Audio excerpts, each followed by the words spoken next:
কিয়ামতের দিন সমস্ত মানুষকে, সমস্ত সৃষ্টিকে আল্লাহ সুবহানাহু ওয়া তাআলা একই স্থানে একত্রিত করবেন। এ ব্যাপারে আল্লাহ সুবহানাহু ওয়া তাআলা বলেন, ওয়া ইয়াউমা নাহসুরুহুম জামিয়া, অর্থাৎ আমি তাদের কিয়ামতের দিন সকলকে একই স্থানে একত্রিত করব। তারপরের আয়াতে আল্লাহ সুবহানাহু ওয়া তাআলা আরো বলেন, ফাহসারনাহুম ফালাম নুকদির মিনহুম আহদান, আর আমি কিয়ামতের দিন সমস্ত সৃষ্টিকে, যতগুলি আল্লাহ সুবহানাহু ওয়া তাআলা সৃষ্টি করেছেন, সমস্ত সৃষ্টিকে আল্লাহ সুবহানাহু ওয়া তাআলা একই স্থানে একত্রিত করবেন এবং কাউকেও ছেড়ে দিবেন না। সূরা কাহফ আয়াত নম্বর 47।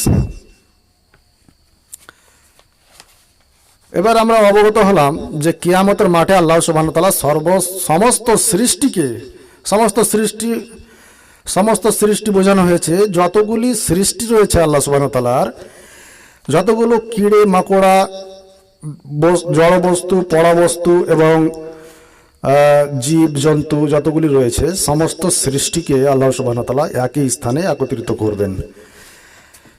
তারপরের হাদিসে আছে, সোহেল ইবনু সাদ রাদিয়াল্লাহু তাআলা আনহু বলেন, রাসূল সাল্লাল্লাহু আলাইহি ওয়াসাল্লাম বলেছেন, কিয়ামতের দিন মানুষকে লাল শীত বিস্তৃত এমন এক সমতল ভূমিতে একত্রিত করা হবে যা পরিষ্কার আটার রুটির মতো। এবার আমরা বুঝলাম না যে পরিষ্কার আটার রুটির মতো কেন বলা হয়েছে। কিয়ামতের দিন যখন আল্লাহ সুবহানাহু ওয়া তাআলা ইসরাফিল আলাইহিস সালামকে সিংহায় ফুৎকার দিতে বলবেন, যখন সিংহায় ফুৎকার দেওয়া হবে, তখন আল্লাহ সুবহানাহু ওয়া তাআলা বলবেন, ইজাস সামাউন ফাতরাত ওয়া ইজাল কাওয়াকিবুন তাসারাত ওয়া ইজাল বিহারু ফুজরাত ওয়া ইজাল কুবুর বুসরাত আলিমাত নাফসুম মা কদ্দামাত ওয়া আখারাত। যখন আকাশ ফেটে এই জমিনে পড়ে যাবে এবং আসমানের তারাগুলা ঝরে ঝরে এই জমিনে পড়ে যাবে এবং সমুদ্রে আগুন লেগে যাবে, তখন মানুষ মনে করবে যে এই কি হলো। সেটি তো হচ্ছে কিয়ামত। মানুষ সেদিন এমনভাবে কীট পতঙ্গের মতো এদিক সেদিক ছোটাছুটি করবে। আল্লাহ সুবহানাহু ওয়া তাআলা বলেন, আজ যেমন মানুষ সকালে উঠবে, সেদিনও মানুষ সকালে উঠবে। মানুষ বুঝতে পারবে না যে আজকেই কিয়ামত হবে। কিয়ামত হবে জুমার দিন। এ কথা আল্লাহ সুবহানাহু ওয়া তাআলা কোরআনে উল্লেখ করেছেন। মানুষ যেভাবে সকালে উঠে যে কেউ দোকানে যায়, সে দোকানে যাবে, যে চাষিতে চাষ করতে যাবে, যে দোকানদার সে দোকানে যাবে, যে রাজমিস্ত্রি সে রাজমিস্ত্রির কাজে ব্যস্ত থাকবে।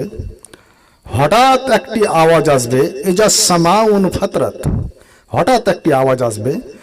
সে আওয়াজে মানুষ ভীত সন্ত্রস্ত হয়ে অজ্ঞান হয়ে পড়ে যাবে এবং যদি কোনো মহিলার পেটে গর্ভবতী থাকে, তার গর্ভ খসে যাবে, সে বুঝতে পারবে না। যদি কোনো মা বাচ্চাকে দুধ পান করায়, তার কোল থেকে বাচ্চা ছুটে পড়ে যাবে। এতই মানুষ হতভম্ব হয়ে যাবে যে মানুষ বুঝতে পারবে না যে এই কি হলো। সেদিন আসমানের তারকাগুলি ঝরে পড়ে যাবে, সেদিন সমুদ্রে আগুন লেগে যাবে এবং সেদিন পাহাড় পর্বতগুলি ধুনা তুলার মতো এদিক সেদিক উড়াউড়ি করবে। সেদিন হবে কিয়ামত। এই ব্যাপারে আবু সাদ খুদরি রাদিয়াল্লাহু তাআলা আনহু বলেন, রাসূল সাল্লাল্লাহু আলাইহি ওয়াসাল্লাম বলেছেন, কিয়ামতের দিন দুনিয়ার এই জমিনটি হবে একটি রুটির মতো। কিয়ামতের দিন এই দুনিয়ার জমিনটি হবে একটি রুটির মতো। আল্লাহ তাআলা নিজের হাতের মধ্যে নিয়ে এমন ভাবে উল্টো পাল্টো করবেন, যেমন কোনো মানুষ সফরে থাকে এবং বাড়ি আসার জন্য তাড়াহুড়ো করে, এ হাতে সে হাতে করে উল্টো পুল্টো করবেন। এই কথা রাসূল সাল্লাল্লাহু আলাইহি ওয়াসাল্লামের এই আলোচনা এই পৌঁছা পর্যন্ত এক ইহুদি এসে বলল, হে আবুল কাসিম রহমান, আপনার কল্যাণ করুন। আমি আপনাকে বলি, আমাদের তওরাত কেতাবে রয়েছে, কিয়ামতের দিন যখন জান্নাতীরা জান্নাতে প্রবেশ করবে তখন তাদের সর্বপ্রথম উত্থান কি দিয়ে করা হবে? রাসূল সাল্লাল্লাহু আলাইহি ওয়াসাল্লাম বলেন, হ্যাঁ বলুন। তখন ইহুদি বলল, যখন কিয়ামতের দিন জান্নাতীদেরকে জান্নাতে প্রবেশ করানো হবে তখন সর্বপ্রথম তাদেরকে বালাম এবং নুন তা দ্বারা উত্থান করা হবে। সাহাবীগণ বললেন, এটি আবার কি? তখন আল্লাহর রাসূল সাল্লাল্লাহু আলাইহি ওয়াসাল্লাম বললেন, মাছের এবং ষাঁড়ের কলেজার উপর বাড়তি গোশত এবং আল্লাহ সুবহানাহু ওয়া তাআলা নিজ হাতে রুটি বানিয়ে জান্নাতীদেরকে সর্বপ্রথম খাদ্য হিসাবে দিবেন। হাদিস দ্বারা প্রমাণিত হয় যে জান্নাতীদের সর্বপ্রথম খাদ্য হবে রুটি এবং গোশত এবং মাছের কলেজার টুকরা। সেই মাছের কলেজার উপর বাড়তি গোশত এবং ষাঁড়ের কলেজার উপর বাড়তি গোশত 70,000 মানুষের খাদ্য হবে। কিয়ামতের মাঠ এতই ভয়াবহ, কিয়ামতের মাঠ এতই কঠিন ও জটিল, যা মুখে বলে ও কলমে লেখে প্রকাশ করা সম্ভব নয়। নদীর স্রোত একবার চলে গেলে যেমন ফিরিয়ে আনা তাকে সম্ভব নয়, মানুষের বডি থেকে যদি শ্বাস বাড়িয়ে যায় তাহলে তাকে তেমনি ফিরিয়ে আনা সম্ভব নয়। তাই বলছিলাম প্রিয় শ্রোতামণ্ডলী, বডিতে শ্বাস থাকতে থাকতে আপনারা জীবিত পৃথিবীতে থাকতে থাকতে নিজে কিয়ামতের মাঠের জন্য কিছু ব্যবস্থা করে নিন। এ ব্যাপারে আবু হুরায়রা রাদিয়াল্লাহু তাআলা আনহু বলেন, রাসূল সাল্লাল্লাহু আলাইহি ওয়াসাল্লাম বলেছেন, কিয়ামতের দিন 3 শ্রেণীর মানুষের হাসর হবে। কিয়ামতের দিন 3 শ্রেণীর মানুষের উপর হাসর হবে। প্রথম শ্রেণী হবে জান্নাতের আশা পোষণকারী এবং জাহান্নামের ব্যাপারে ভীতি মানে ভয় করনেওয়ালা। দ্বিতীয় শ্রেণী হবে উটের ওপর আরোহী। দ্বিতীয় শ্রেণী হবে উটের ওপর আরোহী। তারা উটের ওপর সওয়ারি হিসাবে আল্লাহ সুবহানাহু ওয়া তাআলার নিকট উপস্থিত হবেন। কোন উটের ওপর 1 জন, কোন উটের ওপর 2 জন, কোন উটের ওপর 3 জন, কোন উটের ওপর 10 জন পর্যন্ত মানুষ চড়ে সে আল্লাহ সুবহানাহু ওয়া তাআলার নিকট উপস্থিত হবেন, কিয়ামতের মাঠে উপস্থিত হবেন। এবং বাকি লোকগুলোকে আগুনে পিটিয়ে একত্রিত করবেন। তারা যেখানে অবস্থান করবে আগুনও তাদের সাথে সাথে সেখানে অবস্থান করবে এবং যখন তারা চলতে লাগবে আগুনও তাদের পিছনে পিছনে চলবে এবং তারা যখন কোনো জায়গায় দাঁড়িয়ে যাবে আগুনও তাদের সাথে সাথে সেখানে দাঁড়িয়ে যাবে। আগুনে চারদিক থেকে তারাকে ঘিরে রাখবে। হাদিস দ্বারা বোঝা যায় যারা নেককার, যারা ভালো মানুষ, যারা ভালো আমল করনেওয়ালা, তাদের জন্য আল্লাহ সুবহানাহু ওয়া তাআলা উটের সওয়ারি দিবেন। তারা উটে সওয়ার হয়ে কিয়ামতের মাঠে উপস্থিত হবে। এবং যারা একটু নেকি কম করেছেন তারা কোনো উটের উপর 2 জন, মানে যে হিসেবে যে নেকি করেছে সেই হিসেবে তারা উটের উপর সওয়ারি হয়ে কিয়ামতের মাঠে উপস্থিত হবে এবং বাকি লোকগুলোকে আগুনে একত্রিত করবে। তার মানে বোঝা যায় যারা পাপী, কাফের, মুনাফিক তাদেরকে আল্লাহ সুবহানাহু ওয়া তাআলা আগুন দ্বারা একত্রিত করাবেন। তারপর আয়েশা রাদিয়াল্লাহু তাআলা আনহা বলেন, আমি রাসূল সাল্লাল্লাহু আলাইহি ওয়াসাল্লামকে বলতে শুনেছি, যেদিন মানুষকে নগ্ন পায়ে, নগ্ন দেহে, খাতনাবিহীন অবস্থায় সমবেত করা হবে, তখন আমি বললাম, হে আল্লাহর রাসূল সাল্লাল্লাহু আলাইহি ওয়াসাল্লাম, সমস্ত নারী পুরুষকে নগ্ন পায়ে, নগ্ন অবস্থায় এবং খাতনাবিহীন একই স্থানে একত্রিত করা হবে, তবে নারী পুরুষ এক অপরজনকে দেখতে থাকবে। এত বড় লজ্জার কথা। রাসূল সাল্লাল্লাহু আলাইহি ওয়াসাল্লাম বলেন, হে আয়েশা, তুমি মনে রেখো, সেদিন কিয়ামতের মাঠ এতই কঠিন ও জটিল হবে, এতই ভয়াবহ দৃশ্য কিয়ামতের মাঠে দেখা যাবে যে মানুষ নিজ নিজ আমল নিয়ে, নিজ নিজ আমল নামা নিয়ে এমন ভাবে ব্যস্ত থাকবে যে তারা নিজের চিন্তা ভাবনা ছাড়া অন্য কারোর দিকে দৃষ্টি যে দিবে তা সময় পাবে না। মানুষ নিজ নিজ আমল নিয়ে নিজ নিজ অবস্থা নিয়ে এতই ব্যস্ত থাকবে, কিয়ামতের মাঠের এতই বিভীষিকাময় সময় হবে, এমন জটিল ও কঠিন পরিস্থিতি হবে কিয়ামতের মাঠের, যে মানুষ নিজের আমল নিয়ে ব্যস্ত থাকবে, কেউ কারোর দিকে দৃষ্টি দিবে এরকম সময় পাবে না।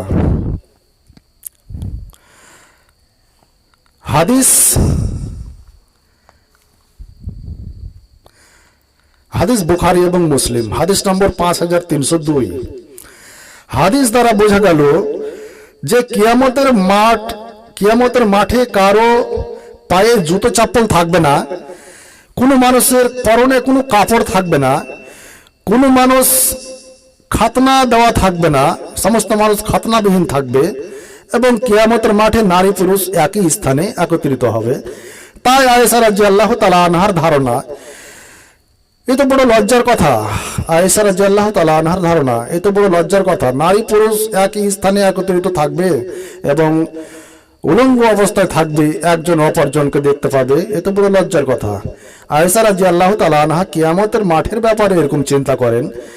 আমাদের মা বোনেরা এখন বর্তমান পৃথিবীতে এতই লজ্জাহীন হয়ে চলাচল করে, এতই বেপর্দা হয়ে রাস্তাঘাটে দোকানপাটে চলাচল করে যে আমরাকে এখন বলতেও লজ্জা লাগে। আমি মা বোনদেরকে বলতে চাই, নিজকে জাহান্নামের আগুন থেকে বাঁচিয়ে নেন। হাদিসে এসেছে, রাসূল সাল্লাল্লাহু আলাইহি ওয়াসাল্লাম বলেন, ফজরের সালাত আদায় করার পর সাহাবীগণকে নিয়ে বসলেন এবং বললেন, সাহাবীগণ, তোমরা যদি কোনো স্বপ্ন দেখে থাকো তা আমার সামনে বলো, আমি তার তাবির করব। সাহাবীগণ বললেন, আজকে আমরা কোনো স্বপ্ন দেখিনি। তখন রাসূল সাল্লাল্লাহু আলাইহি ওয়াসাল্লাম ইরশাদ করেন, আজকে আমি স্বপ্ন দেখেছি। তো রাসূল সাল্লাল্লাহু আলাইহি ওয়াসাল্লাম সেই স্বপ্ন দেখেছেন কি?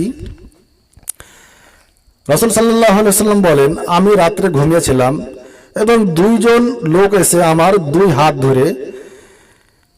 হাত ধরে একটি পবিত্র জায়গার দিকে নিয়ে যাচ্ছে, এবং আমি যেতে যেতে দেখছি যে এক জায়গায় কিছু মানুষ একদম ফুলে ভোঁড় হয়ে মোটা মোটা হয়ে পচে সড়ে পড়ে আছে। তো আমি বললাম, ওই উভয় মানুষকে বললাম, এরা কারা? ওনারা বললেন, আপনি সামনে চলুন। তারপর কিছু দূর যেতে যেতে আবার দেখলাম একটি মানুষ বসে আছে এবং একটি মানুষ একটি একটি লোহার আঁকড়ি নিয়ে আসছে এবং তার গালে সে আঁকড়ি ফাঁসিয়ে দিয়ে তার গালকে চিরে পিছন তাক নিয়ে যাচ্ছে, এবং যখন এই গাল চিরানো হয়ে যাচ্ছে তখন আবার আঁকড়ি অন্য এক গালে লাগিয়ে দিয়ে তখন সেই গালকে আবার চিরে পিছন পর্যন্ত নিয়ে যাচ্ছে। যতক্ষণ সেই দ্বিতীয় গাল চিরে পেছন পর্যন্ত নিয়ে যাচ্ছে ততক্ষণ তার অন্য একটি গাল আবার ভালো হয়ে যাচ্ছে। এভাবে করতে আছে। তখন রাসূল সাল্লাল্লাহু আলাইহি ওয়াসাল্লাম জিজ্ঞাসা করলেন যে এটি আবার কি?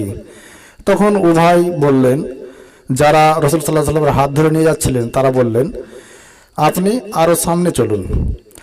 তারপর সামনে যেতে যেতে দেখলেন যে একটি তান্দুরের চুলার মতো একটি চুলা আছে।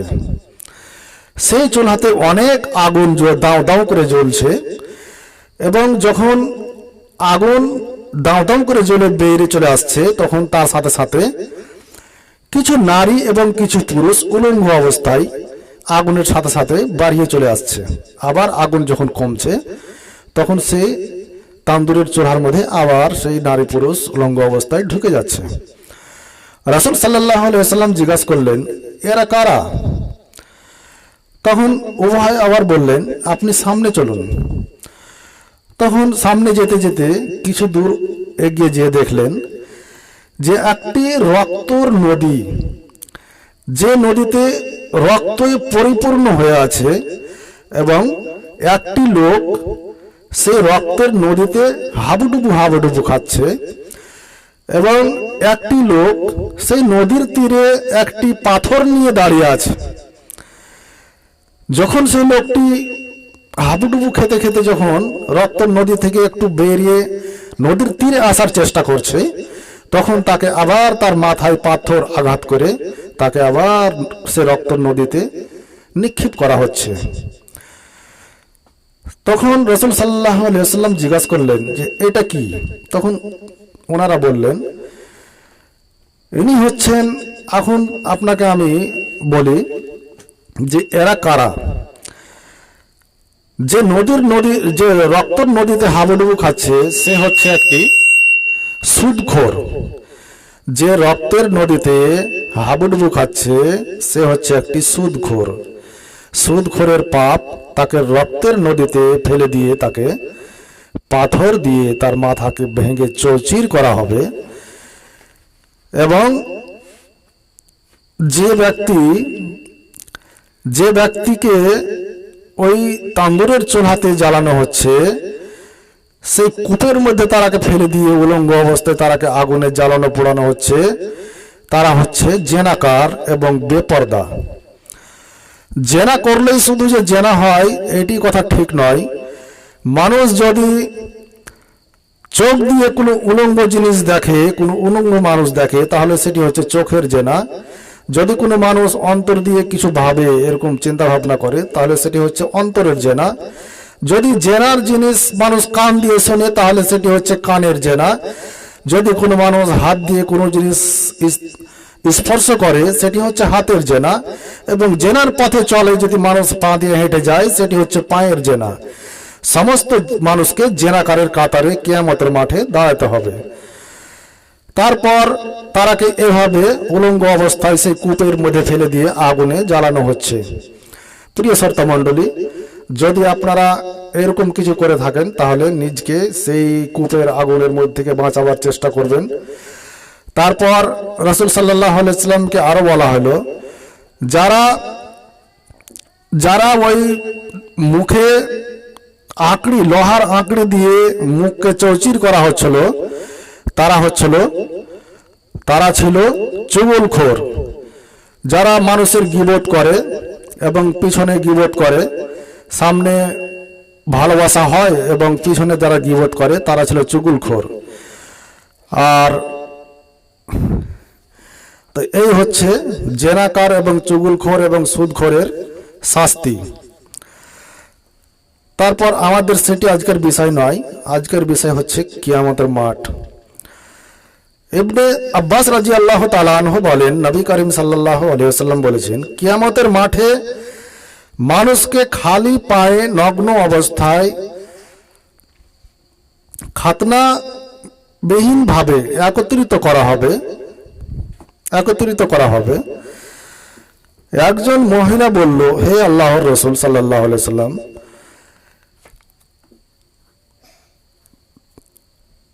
তারা কি এক অপরের লজ্জাস্থান দেখতে পাবে? নবী করিম সাল্লাল্লাহু আলাইহি ওয়াসাল্লাম বললেন, হে মহিলা, তুমি মনে রেখো, প্রত্যেককে সেদিন এতই ভয়াবহ, কঠিন ও জটিল সময়ের মুখাপেক্ষী হবে যে একজন অপরজনের দিকে দৃষ্টি দিবে এরকম তারা সময় পাবে না। হাদিস তিরমিজি এবং আলবানী, হাদিস নম্বর 3332। হাদিস দ্বারা প্রমাণিত হয় যে মানুষ সেদিন খাতনাবিহীন এবং লগ্ন অবস্থায়, পায়ে কোনো জুতো চপ্পল থাকবে না। কিয়ামতের মাঠে মানুষ একই স্থানে একত্রিত হবে। কি রাজা, কি ফকির, কি গরিব, কি মিসকিন, কি যতই বড় সরকার হোক না কেন, যতই বড় অহংকার হোক না কেন, সমস্ত মানুষ কিয়ামতের মাঠে একই স্থানে একত্রিত হয়ে থাকবে। তারপরে হাদিসে আনাস রাদিয়াল্লাহু তাআলা আনহু হতে বর্ণিত, একদা জৈনক ব্যক্তি বলল, হে আল্লাহর রাসূল সাল্লাল্লাহু আলাইহি ওয়াসাল্লাম, কিয়ামতের দিন কাফেরদেরকে কিভাবে মুখের মাধ্যমে হাঁটিয়ে একত্রিত করা হবে? রাসূল সাল্লাল্লাহু আলাইহি ওয়াসাল্লাম বলেন,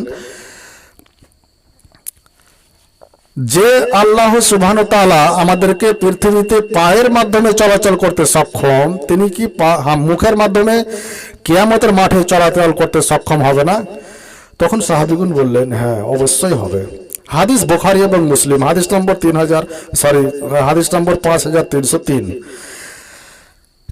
এই এক আজীব দৃশ্য কিয়ামতের মাঠে দেখা যাবে, যে কিছু মানুষ মুখের মাধ্যমে কিয়ামতের মাঠে চলাচল করবে।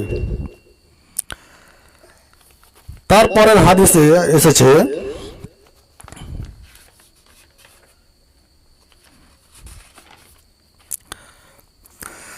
আবু হুরায়রা রাদিয়াল্লাহু তাআলা আনহু হতে বর্ণিত, তিনি বলেন রাসূল সাল্লাল্লাহু আলাইহি ওয়াসাল্লাম বলেছেন, কিয়ামতের দিন ইব্রাহিম আলাইহিস সালাম তার পিতা আজরের সাথে সাক্ষাৎ পাবে। প্রিয় শ্রোতামণ্ডলী, হাদিস লম্বা, একটু খেয়াল করে শুনবেন। ইব্রাহিম আলাইহিস সালাম তার পিতা আজরের সাথে সাক্ষাৎ পাবে।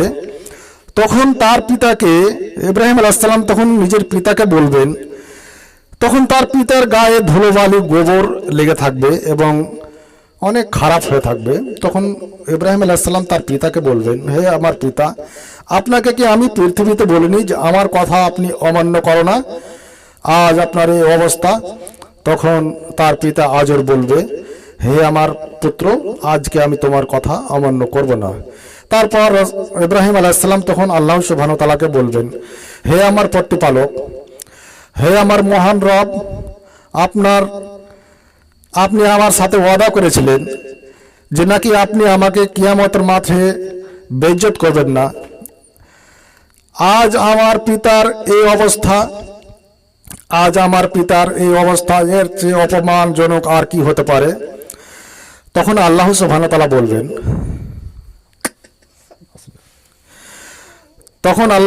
তাআলা বলবেন, হে ইব্রাহিম, তোমাকে আমি বলে দিচ্ছি যে আমি কাফেরদের জন্য জান্নাত হারাম করেছি। হাদিস দ্বারা প্রমাণিত হয় যে ইব্রাহিম আলাইহিস সালাম একটি অনেক বড় মর্যাদাবান নবী ছিলেন। আল্লাহ সুবহানাহু ওয়া তাআলা তাকে দোষ বলেছিলেন এবং তাকে বলেছিলেন যে কিয়ামতের মাঠে আমি তোমাকে বেইজ্জত করব না। আজ কিয়ামতের মাঠে তার পিতার এই অবস্থা, আপনি চাচ্ছেন যে তার পিতাকে সে বাঁচিয়ে নিতে পারবে, আপনি চেষ্টা করছেন যে আমি আমার পিতাকে বাঁচিয়ে নেব জাহান্নাম থেকে, কিন্তু আপনি ইব্রাহিম আলাইহিস সালাম চেষ্টা করার পরেও তার পিতাকে বাঁচাতে পারছেন না। তাহলে এখন আপনারা যারা পীরের মাজারে চাদর চড়ায়, যারা পীরের মাজারে গিয়ে সাজদা করে, পীরের মাজারকে যারা চাটে এবং যারা মুর্দার পূজা করে, যারা মৃত ব্যক্তির পূজা করে, তাদেরকে আমি বলতে চাই, যখন ইব্রাহিম আলাইহিস সালাম একটি আল্লাহর নবী হওয়ার পরেও যাকে আল্লাহ সুবহানাহু ওয়া তাআলা দোষ বলেছিলেন, উনি যখন নিজের পিতাকে বাঁচাতে পারছেন না, তাহলে তোমার পীর এবং তোমার মুরিদ কিভাবে তোমাকে পার করে দিতে পারে, এগুলি ধারণা করা বোকামো ছাড়া আর কিছুই নয়।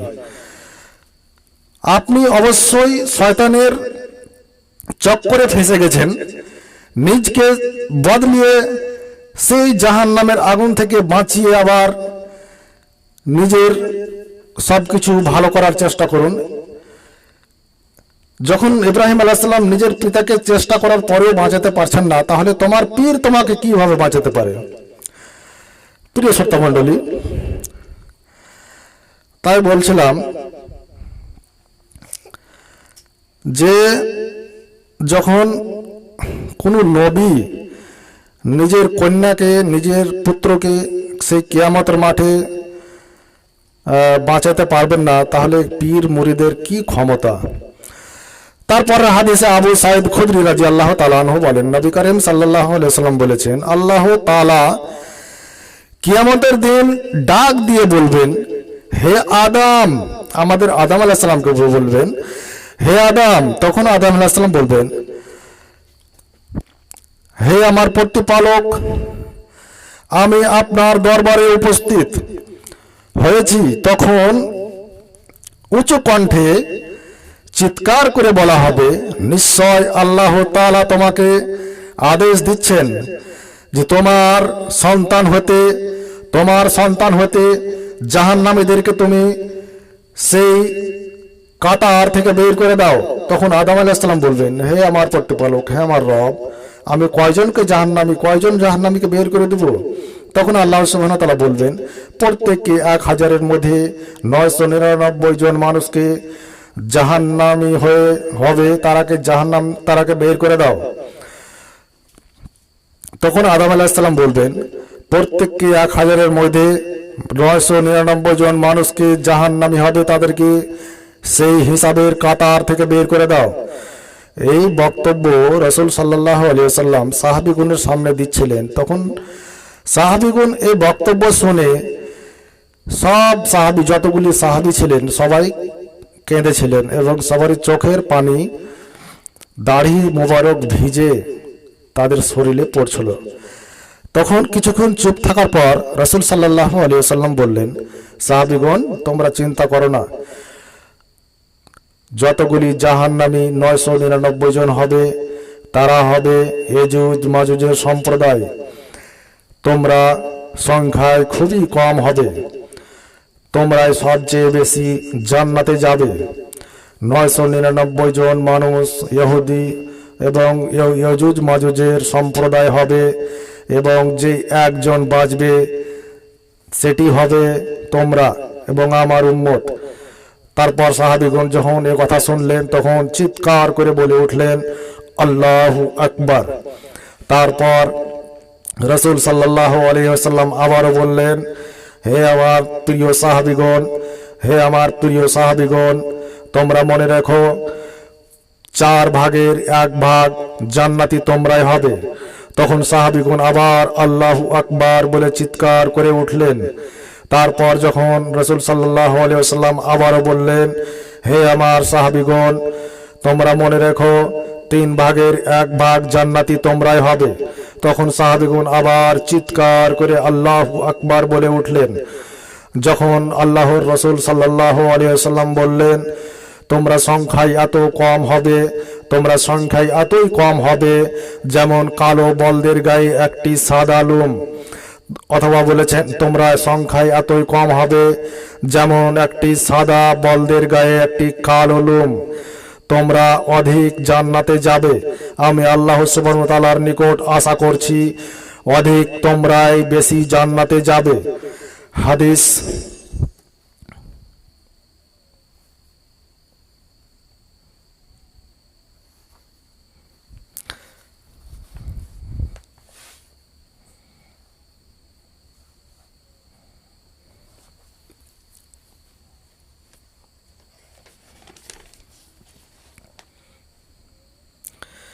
হাদিস বুখারী, হাদিস নম্বর 4741। অত্র হাদিসে বোঝা যায় কিয়ামতের দিন বিভীষিকাময় ও ভয়াবহ দৃশ্য দেখে নারীদের গর্ভপাত খসে যাবে এবং বাচ্চারা বৃদ্ধা হয়ে যাবে। কিয়ামতের মাঠের এই ভয়াবহ অবস্থা দেখে গর্ভবতী নারীদের গর্ভ খসে যাবে এবং বাচ্চারা বৃদ্ধা হয়ে যাবে। মানুষকে দেখে মনে হবে তারা নেশাদার দ্রব্য পান করেছে, কিন্তু তারা নেশাদার দ্রব্য পান করেনি। আল্লাহ সুবহানাহু ওয়া তাআলার শাস্তি দেখে ভয়ে এইরূপ হয়ে গেছে। হাদিস বুখারী, হাদিস নম্বর 4741। তারপরে আল্লাহর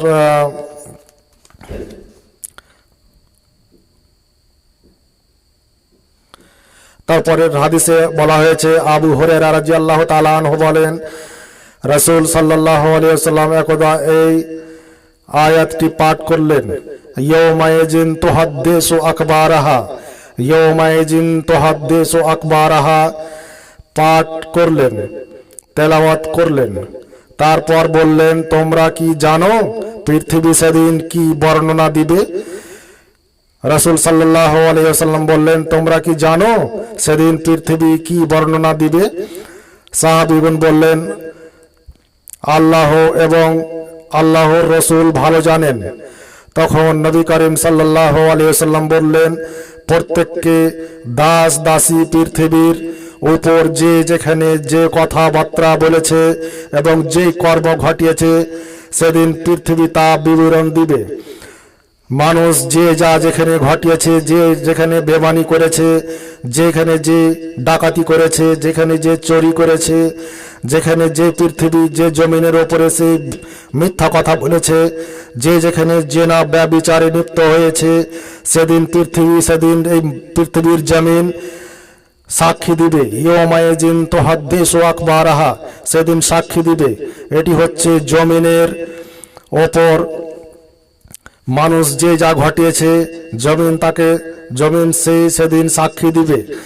তাই এই আয়াত দ্বারা বোঝা যায় এই পৃথিবীর জমিন হচ্ছে একটি সিসিটিভি ক্যামেরার মতো। মানুষ যেখানে যা ঘটাচ্ছে, যেখানে যা করছে, সমস্ত জিনিস এই জমিনে রেকর্ড হয়ে রয়ে যাচ্ছে। এই জমিন হচ্ছে একটি রেকর্ডিং করনেওয়ালা সিসিটিভি ক্যামেরা। মানুষ পৃথিবীতে যা করবে, যা ঘটাবে, সেদিন পৃথিবী বর্ণনা দিবে। হাদিস তিরমিজি, হাদিস নম্বর 3353। তারপর হাদিসে আবু হুরায়রা রাদিয়াল্লাহু তাআলা আনহু বলেন, নবী করিম সাল্লাল্লাহু আলাইহি ওয়াসাল্লাম বলেছেন, কিয়ামতের দিন সমস্ত মানুষ ঘাম মুক্ত হয়ে পড়বে। কিয়ামতের দিন সমস্ত মানুষ ঘাম মুক্ত হয়ে পড়বে এবং সূর্যকে সেদিন মানুষের মাথার প্রায় 1 মাইল নিকটে নিয়ে আসা হবে। সেদিন মানুষের মাথার উপর প্রায় 1 মাইল উপরে সূর্য থাকবে। মানুষ নিজ নিজ পাপের দরুন, নিজ পাপের কারণে সেই দিন ঘামে ডুবে হাবুডুবু খাবে। কোনো মানুষের ঘাম হবে টাকনু পর্যন্ত, কোনো মানুষের ঘাম হবে হাঁটু পর্যন্ত, কোনো মানুষের ঘাম হবে কোমর পর্যন্ত। এবং আল্লাহর রাসূল সাল্লাল্লাহু আলাইহি ওয়াসাল্লাম নিজের মুখের দিকে ইশারা করে বললেন, কোন মানুষের ঘাম হবে এই মুখের লাগাম পর্যন্ত। মানুষ নিজের পাপের দরুনে সেদিন ঘামে হাবুডুবু খাবে।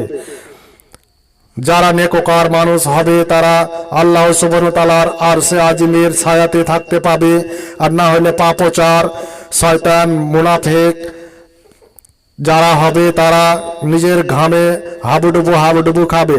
হাদিস বুখারী এবং মুসলিম, হাদিস নম্বর 5305। তারপরের হাদিসে মিকদাদ রাদিয়াল্লাহু তাআলা আনহু বলেন, আমি রাসূল সাল্লাল্লাহু আলাইহি ওয়াসাল্লামকে বলতে শুনেছি, কিয়ামতের দিন সেদিন সূর্যকে সৃষ্টিকুলের এত নিকটে নিয়ে আসা হবে যেমন কি সূর্য প্রায় 1 মাইলের ব্যবধান হবে। তখন মানুষ সূর্যের তাপে আপন আমলের হিসাবে ঘামে মক্ত হয়ে থাকবে এবং ঘামে হাবুডুবু খাবে। হাদিস মুসলিম, হাদিস নম্বর 5306। উভয় হাদিস দ্বারা প্রমাণিত হয় যে কিয়ামতের মাঠে আবার সূর্যকে মানুষের মাথার উপর নিয়ে আসা হবে এবং সূর্যের ব্যবধান হবে প্রায় 1 মাইল। সেদিন মানুষ নিজ পাপের দরুনে, নিজ পাপের অনুযায়ী সেদিন মানুষ ঘামে হাবুডুবু খাবে। যারা পাপচার, যারা ব্যভিচার, যারা অত্যাচার, যারা অহংকার, তারা ঘামে সেদিন হাবুডুবু খাবে। এবং যারা নেককার তারা পাবে আল্লাহ সুবহানাহু ওয়া তাআলার আরশে আজিমের ছায়া। তারপরের হাদিসে বলা হয়েছে,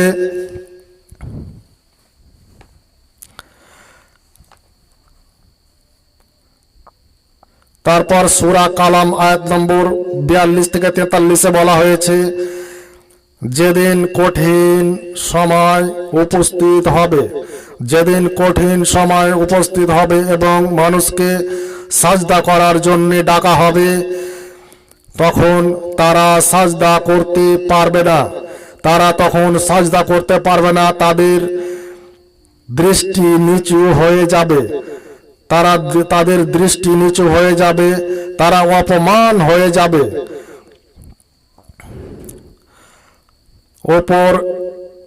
তাদের ওপর ছেয়ে যাবে তারা যখন দুনিয়াতে সুস্থ নিরাপদ ছিল। তারা সাজদা করতে তাদেরকে বলা হয়েছিল, তারা তখন সাজদা করেনি। তারা সেদিন সাজদা করতে পারবে না, তাদের পিঠ কাঠের মতো শক্ত হয়ে যাবে।